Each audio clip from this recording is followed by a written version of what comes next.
What's going on, guys? We're back for another MLB video. Today we're going to go over all the games going on Friday, April the 12th. Hopefully we can put you guys on some winners. Don't forget, if you guys like this content, want more videos, want more picks, want more parlays, props, whatever you guys want, like the video, subscribe to the channel, and drop your MLB picks in the comments below. Want to engage with you guys and help you guys make some money, and maybe you guys can put me on some good picks too. We can kind of work together. It'd be great. So please subscribe to the channel if you guys like this content. Without any further ado, let's get into this. Let's not don't want to waste any of you guys' time here. So we're going to the MLB, the Twins Tigers. Look, this game still has a potential of being rained out. Well, kind of like 40 to 50% chance, but potentially, or maybe like a rain delay. I'm still seeing like heavily 26-mile-an-hour winds blowing out to left center field. Precipitation in the 40 to 50% chance range with high humidity. So in this one, you got Tariq Skubal, Pablo Lopez going. This was supposed to be yesterday. It got rained out. It could potentially get rained out again. The thing for me, Detroit kind of actually doesn't do bad. Like this is like an AL Central rival. This series, Detroit has won 4 of the last 5 meetings. The last time they played in Detroit back in August of last season, Detroit won 3 of those 4 games in that 4-game series at home. To the total 5-5 to the over. So we see like a middle. A lot of these games are around an 8 total, usually 7.5. This one we're seeing a total around 7, I think, still. The issue with the total is I can't play an under. I won't play unders anymore. I think just take the Tigers on this one, which potentially could get rained out. The thing for me is the Tigers hit lefties better, the Twins hit lefties better than they do righties. But when you look at their last like 3 to 5 games, their average drops from 239 down to 188. So that's kind of concerning. They are the most strikeout prone team in the league. Tariq Skubal has had 7 or more strikeouts in 9 of his last 10 starts. So I think you could potentially get to a lot of different angles here. I think this could be a competitive game. Potentially Parker Meadows could get a stolen base. He's stolen a base in 2 of his last 4 games. So potentially a Parker Meadows stolen base if he gets on. He has a good walk rate, 22% walk rate so far this season, which is pretty high. He usually leads off in the top of the order, so I like plus 450 for a stolen base. I don't mind that. All right, so next up, Pirates-Phillies. This one, again, we are seeing potential of precipitation in the mid-20s, 20% chances of precipitation. You got Bailey Falter and Christopher Sanchez, battle the lefties here. There's no batter versus pitcher matchups in this one.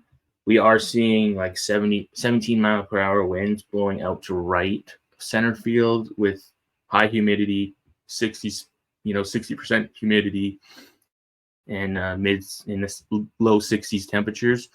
Yesterday, we seen this matchup. The Phillies bats came alive. We seen them hit 3 home runs. Alec Boehm finally got a home run. Brandon Marsh, I think Bryson Stott hit a home run. And the Pirates offense did absolutely nothing. So I was completely wrong on that one. I thought the Pirates could get that game going. And the Phillies were the ones that hit all the home runs in that one. Honestly, this one, I can't really trust Bailey Falter. He's pitching against his old team. He's very familiar with pitching in Phillies at this stadium. So, this team knows him. I think both sides could come alive in this one.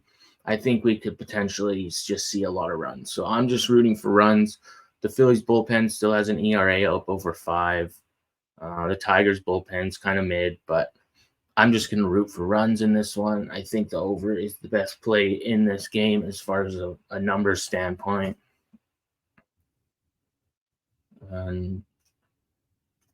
Next game up. Yeah, it's the Giants and the Rays here. The thing with me is there's still no starting pitcher.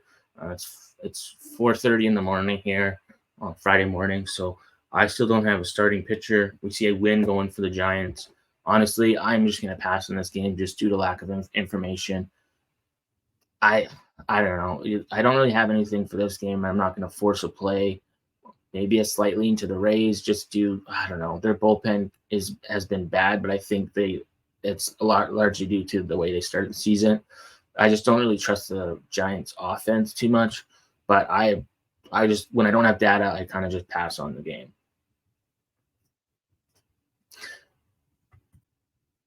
All right, next up, we are going Brewers, Orioles. The Orioles did just play that series in Boston. They went to extra innings, got the walk-off win, scored 6 runs in the 10th inning. Colton Cowser hit 2 home runs in that game, so he's actually absolutely mashed there after starting the season pretty slowly. We got Freddie Peralta and Tyler Wells going here. I don't have any solid batter versus pitcher matchup histories as far as versus the starting pitchers or anything goes. But the Brewers do rank second versus right-handed pitching, hitting 284 with an 820 OPS. The Orioles rank ninth, hitting 261 with an 800 OPS. As far as the bullpens go, they're kind of, I don't know. The thing that concerns me is the Orioles just played that series. They went to extra innings. They had to use some of their guys. The Brewers bullpen has been kind of so-so this season, but they have the rest advantage here. So does the team. So does the lineup. The Orioles had to play a extra inning game last night and travel, back home and stuff, get situated back home. The Orioles have only given up 2 home runs as far as the bullpen goes. Freddie Peralta is the ace for this Brewers lineup now that they traded Corbin Burnes to the Orioles. We got a battle of 2 of top prospects in the MLB, and Jackson Holiday and Churio. Jackson Churio, I think it is, number 1 and number 2. So I just to the rest factor here, I think I'm just going to take the Brewers on the money line. They hit right-handed pitching well. This could be a close game. They have owned the previous history.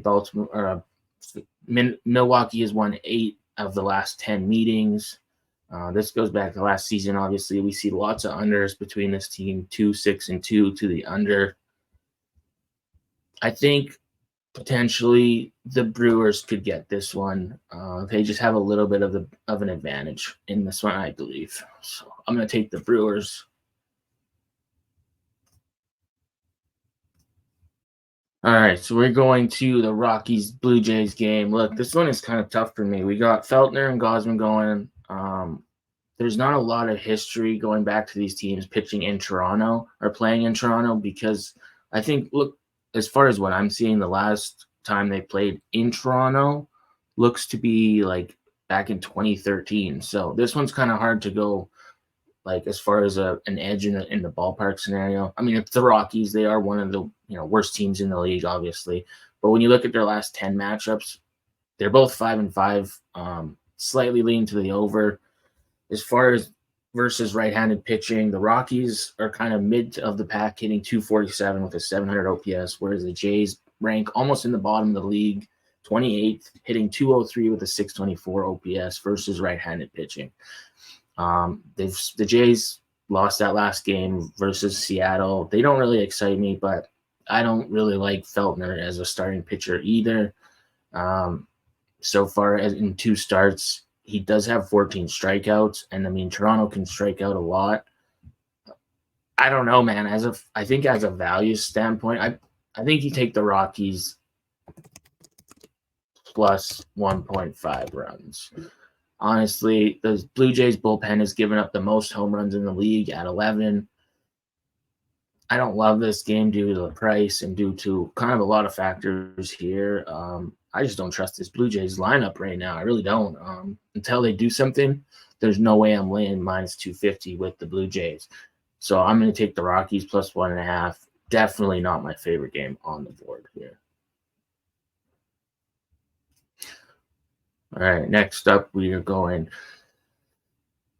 Angels, Red Sox. Look, you got Reed Detmers and Tanner Houck going here. The Red Sox, did just play that game, like I mentioned, the Orioles game. They weren't too great in that game. They really weren't. Sorry, I'm just clicking on the right tabs here. Looking at these teams head to head, 5-5 the last 10, 5-5 to the over. So the over and under is basically the same. We've seen these teams play in LA to start the season off. Boston did win 2 of those 3. The thing with me is the Angels' offense is just not very good. Other than Mike Trout, they don't really have anybody. So far though, the Angels have still managed to win six games. They're 6-6. The Red Sox are 7-6. I think I'm gonna take the Angels. Honestly, I think I'm just. I don't love this. Honestly, let's go over. Let's just play the over at 8. Over 8. I think. Look, I know this video is kind of bad right now. I'm kind of doing it on the fly, as far as the recording part and stuff like that. But with we're seeing high winds blowing out. Where is it? Let's see, left center field. It looks like 19 to 22 miles per hour. Doesn't seem to be like there's going to be some rain, but we're seeing high humidity. This total might have. When I last looked at it, it was at 8. It's moved, it might have been at 8.5. So maybe whatever. If it's at 9, I still like the over in this game. I think we could see runs both sides. Those like 2 of the 3 games in LA, we saw 14 runs in 2 of those 3 games each, and those totals were set in the 8.5 range. We did see a 2-1 game that was with Detmers on the mound, but I think this one potentially we could, due to the positive hitting environment in for the Red Sox, I think take the over in this one, and that's gonna be my play there. All right, in this Royals Mets game, so we got Waka going and Luis Severino. Look, I was on the Royals yesterday. I was on the Mets in the over yesterday. The Mets put up 16 runs, cashed the over easily on their own. Both as underdogs, making nice little money there. The Royals keep being underdogs, and they have keep winning. Honestly, this one's a kind of a tough one for me. It's kind of hard not to take the Royals, considering this price is they're still being given a dog. Obviously, it's in the Mets. It's New York, but you look at Michael Walker. He's got 13 strikeouts so far this season, 12 innings. He's given up 1 home run. Severino, he's got 13 strikeouts as well in 10 innings. He's given up 1 home run. As far as pitching goes, I think they're fairly even. The thing that concerns me as far as the Mets go is the Mets are only batting .214 versus right-handed pitching, whereas the Royals rank in the top, batting .288 with a .786 OPS versus righties. When you look at the last 5 games, the Royals still batting .266. Oh, sorry.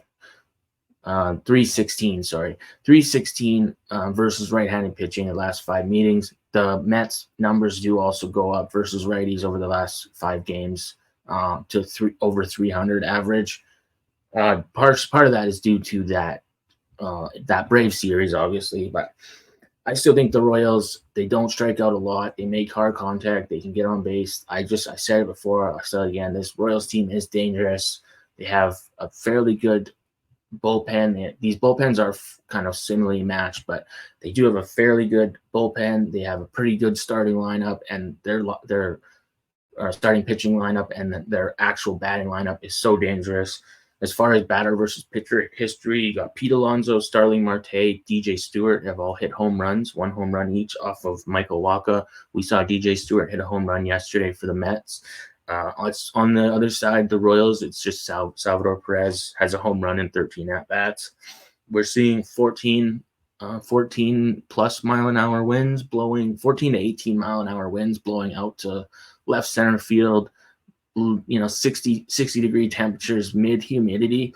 So typically, actually, that's somewhat better for the hitters, but not crazy. But that wind will help a little bit. But I just think you take the Royals here until they let us down. Next up, in the Marlins, this is kind of a get-right spot for the Braves, man.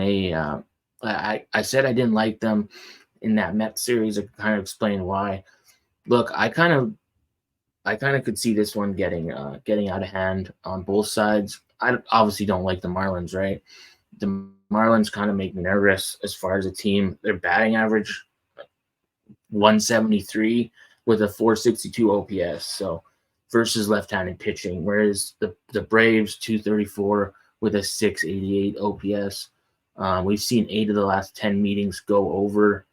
This total should be around 8. Lots of batter versus pitcher history. You got Marcell Ozuna, Ronald Acuna Jr., Austin Riley, Travis Darnold, all have extremely good numbers, have all hit home runs. I've seen Trevor Rogers multiple at-bats. Max Fried, this could be, I think, one where he gives a decent outing. He does only have 6 strikeouts on the season. He's only given up 1 home run. He's only pitched 5 innings. So we're seeing lots of pitchers getting injured. That's my only concern is pitcher injuries, obviously. But you see the Marlins pitcher, the Trevor Rogers, he's got 9 strikeouts in 10 innings. He has yet to give up a home run. I think this is where he gives up a home run. I think the Braves get to them. As far as, look, I wouldn't blame you if you still wanted to fade the Braves. When you go back to last season in Miami won the last 3 meetings, but they were in much better form. Right now, the Marlins still hold the lead for like the worst bullpen. And I just don't have a lot of faith in this Marlins team. So I think this is a get-right spot for the Braves. So I'm just going to take the Braves on the run line. You're guaranteed that 9th at-bat, a 9th inning at-bat, guaranteed it. So as far as bullpens go, I think the Braves have just way better, obviously, starting lineup. I think they have a little bit of a pitching edge here. So hopefully the Braves just get it together after getting absolutely raked on yesterday and blow out. Maybe we see Acuna finally get a home run. Who knows? I could see some guys hitting some home runs. It's a dome. We don't have to worry about any kind of weather issues. But give me the Braves in that one. All right. Next up, we're seeing the Yankees and the Guardians. Schmidt, Carrasco going as far as your starting pitchers. Look, this one could get rained out. I'm seeing some heavy precipitation, heavy winds, 80 around first pitch. We're seeing 80. This could either be delayed or completely rained out again.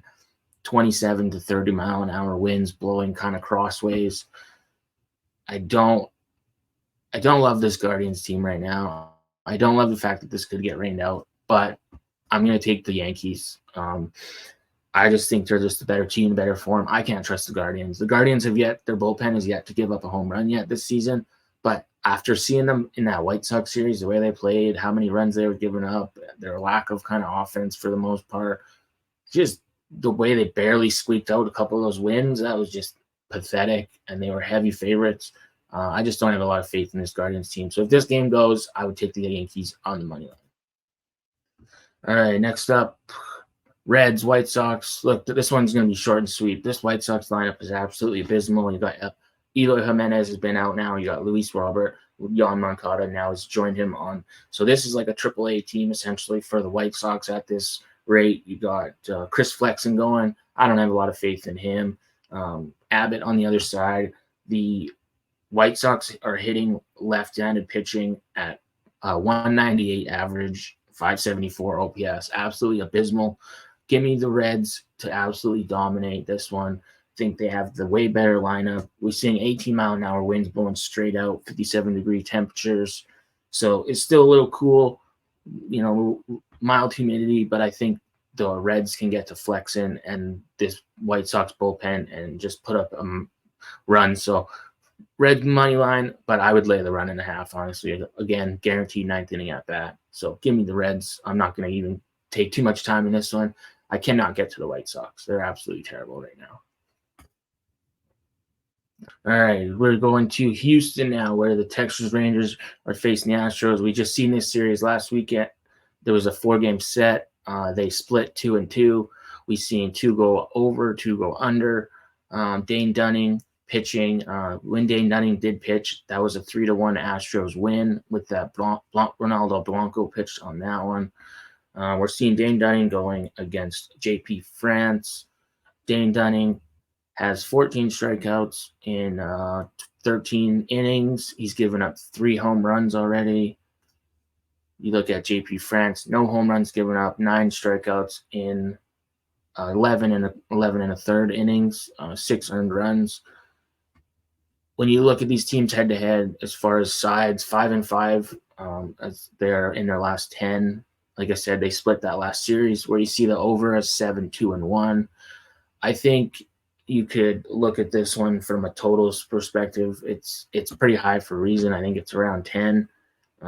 As far as the Rangers versus right-handed pitching, they just got blanked yesterday by the Oakland Athletics. It's basically they got no hit because that was absolutely abysmal. But they hit right-handed pitching at 270 with a 772 OPS. They've hit 11 home runs off of right-handed pitching. The Astros have hit 12 home runs off of right-handed pitching so far this season, and they have a 271 average with a 753 OPS. When you look at the last 5 games, the Rangers have been struggling versus right-handed pitching. Their average drops to like 200. So I kind of lean to the Astros in this one, but I also could see they're getting lots and lots of runs. So I think we could take Yordan Alvarez to get an RBI. He has very good numbers in his history. He's got 2 home runs and 11 at-bats, batting .364 versus Dane Dunning. Also, Jose Altuve, 2 home runs, 13 at-bats, batting .462 in his career versus Dunning. And then Kyle Tucker, 1 home run, 16 at-bats, batting .313 in his career. On the other side, all you got is Corey Seager. But, man, Corey Seager is the strikeout king right now. He struck out 4 times yesterday in 4 at-bats. Absolutely terrible. So I think you take the Astros. I would lean to the over potentially in this one, but I think Yordan Alvarez gets an RBI, and I think the Astros could potentially get this win.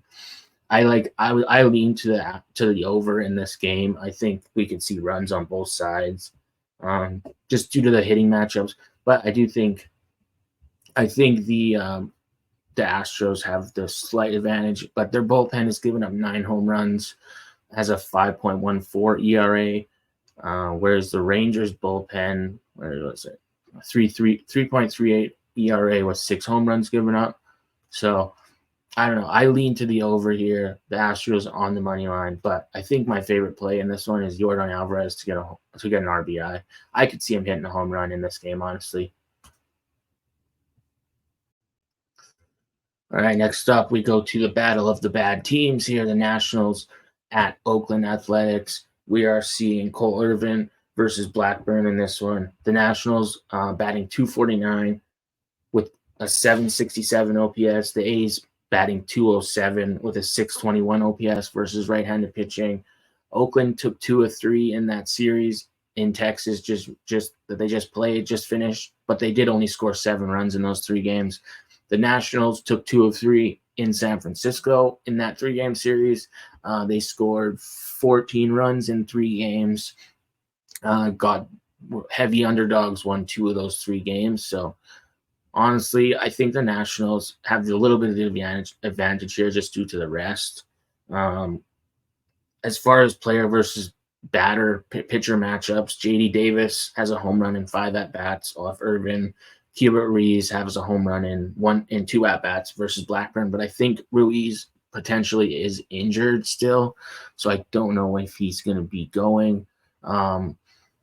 When you look at these bullpens head-to-head, the Nationals, 3.00 ERA, 4 home runs given up, 1.47 whip. The Athletics, 2.50 ERA, 1.21 whip, 3 home runs given up. So they're, as far as bullpens go, they're pretty evenly matched. When you look at head-to-head matchups, the Nationals have won 7 in the last 10 meetings. They're 8-2-0 to the over. Nationals have won 5 straight meetings going back to last season. And the season before that, these teams don't meet a lot, obviously. So I think for me, I'm going to take the team that's rested. Take the Nationals on the money line or the +1.5. I think they have a little bit of the edge here. I'm not going to go crazy on this game. This is not my favorite game on the board, obviously. All right, we are going Cubs Mariners, T-Mobile Arena. Mariners hosting the Cubs here. When you look at this one, you got two teams rested, obviously. The Jordan Wicks, the lefty, going versus the righty Miller. The Cub batting 257 versus right-handed pitching with a 764 OPS. Mariners batting 225 with a 654 OPS versus left-handed pitching. The Mariners have been better in the last few games versus lefties. Their average goes up to 265 in the last 5 games, whereas the Cubs' average in the last 5 games goes down to 226. When you look at this one, Jordan Wicks through 2 starts, 8 and 2/3 innings. He's got 13 strikeouts, 4 walks, no home runs given up, 4 earned runs. And you got Bryce Miller going. He's got 13 strikeouts, 12 innings pitched. He's given up 2 home runs. That was in that game that they lost 5-1 to Boston. Honestly, for this one, I look at the head-to-head data. The Cubs have owned this matchup. They've won 8 of the last 10 meetings. The Cubs are just they're off a tough series versus the Padres, where they lost 2 out of 3 games. Blew an 8-run lead. I think this is potentially a get-right spot for this Cubs team. They're actually a decent team, really. I think the Mariners just don't have it right now. I think the Cubs as dogs on the road, slight advantage here. As far as the bullpens go, the Mariners bullpen has been a little bit better. 4 home runs given up with a 3.25 ERA, whereas the Cubs bullpen is a 5 ERA with 7 home runs given up. But I just like this Cubs lineup as a whole better. Mariners just aren't doing a lot for me right now as far as hitting goes. I have no solid batter versus pitcher history matchups, so I have no numbers to give you that one as far as those go. But I think I'm just going to take the Cubs on this one. I think I'm seeing them as underdogs, lots of books, slightly. I get it. The Seattle being in T-Mobile Arena, a little bit better bullpen, hitting lefties a little bit better. I understand why they're favorites, having the home field advantage, guaranteed bottom of the 9th inning at bat. But I'm just going to take the Cubs in this one. I just like this team a little bit better. Okay, well, next game. All right, looking at this Cardinals D-backs game, we are going to Arizona here. Steven Matz against Brandon Pfaadt. Look, the D-backs crush lefties. They're hitting 301 with an 820 OPS, second best in the MLB versus left-handed pitching. The Cardinals batting 227 with a 644 OPS versus righties. As far as the head-to-head matchups, the Cardinals have kind of owned this matchup. They've won 7 of the last 10 meetings, 8-2 to the over. I honestly think that the D-backs have the advantage as far as the first 5 innings. The Cardinals haven't seen Pfaadt. They basically have no history versus him as far as batter versus pitcher history. So for the first couple times through the lineup, that's definitely an advantage to the pitcher in a more pitcher-friendly ballpark. Whereas the D-backs, some of these D-backs know Steven Matz, especially Ketel Marte. He has seen him 15 times. He's got a home run off him in his career. Eugenio Suarez has seen him 8 times. He's got a 375 average with a 944 OPS. As far as left-handed pitching, the Diamondbacks, Ketel Marte, like I said, Suarez, Randall Grichuk, Lourdes Gurriel Jr., Gabriel Moreno, all hit lefties really well. Christian Walker is kind of mid. He's got, 250 average versus left-handed pitching. So I think the Diamondbacks are kind of lethal potentially versus any kind of left-handed pitching right now. They have the advantage as far as being at home and in the first 5 innings of this game. So if you want to take the bullpens out of it, you could take the Diamondbacks first 5 money line. That has a potential to push, obviously, if it's tied. When you're looking at these bullpens head-to-head, Diamondbacks 3.56 ERA, 4 home runs given up. Cardinals 3.74 ERA with 5 home runs given up. So pretty similar as far as the bullpens go. I just think that the D-backs have the advantage on the first inning. So I'm taking the D-backs. The D-backs have won. They won. They only scored like 13 runs in that Rockies series. But when you look at the Cardinals have not scored more than 3 runs in 1, 2, 3, 4, 5. So 5 straight games they've scored three runs. That's it in each game. So they're scoring 3 runs and that's it. So if their offense is struggling, then they're going to have a hard time to beat a Diamondbacks team that can put up, 5 plus runs anytime. Ivan Herrera, I will note for the Cardinals, is the Cardinals' hottest hitter. He's absolutely hits right-handed pitching great, 300 average kind of thing versus right-handed pitching. But other than that, the Cardinals just don't excite me right now. So give me the D-backs on the money line. I wouldn't blame you if you took them first 5, take the bullpens out of it, and just take the D-backs first 5 money line. But I'm taking the D-backs. I think they get this one done at home in the opening series game here tonight. All right, last game of the night, I believe. All right, last up we see the Dodgers and the Padres going at it in what should be a great weekend series here. Probably one of the best games, one of the better games on the slate. First thing I will note is the weather. We're seeing 12-mile-an-hour winds blowing out to left center field, 63% humidity with 60-degree temperatures. So not too bad hitting conditions as far as as far as that goes. Just pull it. Let's see. Dodger Stadium. Sorry, guys. Dodger Stadium is generally a more hitter-friendly ballpark, but we're seeing Yamamoto. Yamamoto and Michael King going. Yamamoto pitched in that Korea series to start the season, and he got absolutely rocked.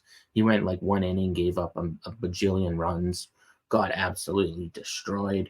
I think, he gave up 5 earned runs in that one. But since then, he's bounced back. He's now gotten 13 strikeouts over his last 10 innings and hasn't given up a run. Whereas the Padres, Michael King, he's got, 11 innings pitched, 8 walks. He gave up 7 walks in 1 game alone in 4 innings, 2 earned runs. So both these pitchers kind of limiting runs. When you look at these teams head-to-head, Dodgers have won 6 of the last 10 meetings, 7-3 to the over. Obviously, that 15-11 Padres victory in the last one is kind of a standalone because it was in Seoul, Korea. But we've seen games get high scoring in these ones lots. And I'm looking at this one computer model I have shows the over being at 8 and giving you 53% implied odds, but the model has a 68% win rate on the over at 8. So they're showing like a 13% edge to the over at 8. So I kind of like going when the computer model gives me good numbers like that. I kind of like taking it. Obviously, the Dodgers are one of the best teams in baseball. They should be. They have a very high paid lineup. As far as the Padres, they're 7-1 to the over this year. The Dodgers 9-5-1 to the over. So I just want to root for runs in what should hopefully be a good game. It could start off somewhat slow. I will note something here. The Padres have led after the first 3 innings as underdogs. So when they're underdogs, the first 3 innings they've been leading after the first 3 innings 5 times in a row. But the Dodgers, off a loss, generally bounce back. So they lost that game to the Twins. They had the rest advantage. They go home, they rest. They generally bounce back off a loss. But I just don't want to lay Dodgers, like a run line with the Dodgers in what could end up being a potentially close game. I could see this being a 1-run game, but I could also see it being a blowout on either side or the other. So I'm just going to root for runs. As far as the Dodgers versus right-handed pitching, the Dodgers hitting .277 with an .822 OPS, 14 home runs so far this season versus right-handed pitching. The Padres hitting just as good, .269 with a .748 OPS and 12 home runs versus right-handed pitching. So all that is good numbers that you want to see versus righties. When you look at their last 5 games, the Padres actually have the better average over the last 5 games. Their average is .247. They're averaging 5 runs a game per 9 innings. Dodgers averaging 4 runs a game per 9 innings. Their average goes down to 227 over the last 5. They kind of struggled a little bit in that Twin series. As far as batter versus pitcher matchups, you got Mookie Betts has a home run in only 2 at-bats versus Michael King, and then Shohei Ohtani, 2 home runs in 6 at-bats. Teoscar Hernandez has also seen him 13 times. He's got a 308 batting average in his career versus him. So a lot of the Dodgers have seen Michael King before. Obviously, the Padres seen Yamamoto in that 1 inning, but you can't really go a lot off of 1 inning start because other than that, the Padres don't really have any history versus Yamamoto, so they're still kind of getting used to his stuff. I could see this game potentially starting off slow, but the Dodgers historically mash right-handed pitching. Like a lot of these guys have great numbers. Shohei Ohtani in his history or in his career has a great history versus right-handed pitching. Mookie Betts, obviously. I could see Mookie hitting a home run in this one. I think he's due. He hasn't went one for a while, and he typically hits way better at home. So I think Mookie Betts hits a home run, and we could see some runs in this game. So I'm just going to play the over. As far as my favorite plays, I think the Diamondbacks, Cubs, Yankees, the Reds, Yordan Alvarez to get an RBI, the Royals, I think the Braves, all those angles, I think all those sides are pretty strong as far as like if I was going to make a parlay, I would look at all those ones. But this video has gotten very long. I know some of you guys are probably bored by now. 37 minutes in. I'm trying not to waste you guys' time, but still trying to go through a 15-game slate. So I will try to speed it up in the future and try to give you guys the best content I can. Obviously, I want to make these videos good for you, give you information and reasoning on why I am. As far as picks go and sides and stuff, don't forget to drop your MLB picks in the comments. Be careful with potential weather issues and rainouts. Bet responsibly. These are my opinions only. Obviously, what you guys do is kind of your own thing. So just be careful, bet responsibly, and don't bet what you can't afford to lose. Drop your MLB comments drop your MLB picks in the comments below. If you like this video, give it a thumbs up and subscribe to the channel, and I will keep creating content. If we keep getting subscribers, obviously I'll keep giving it out as much, putting in all the work. You can see I got pages and pages of notes that I go through. Lots of research goes into these videos. Lots of paid stuff and stuff like that. So, all right, that's it with me yapping. I hope you guys enjoyed the video. Again, thumbs up and drop your MLB picks in the comments, and I will see you guys in the next video. Peace.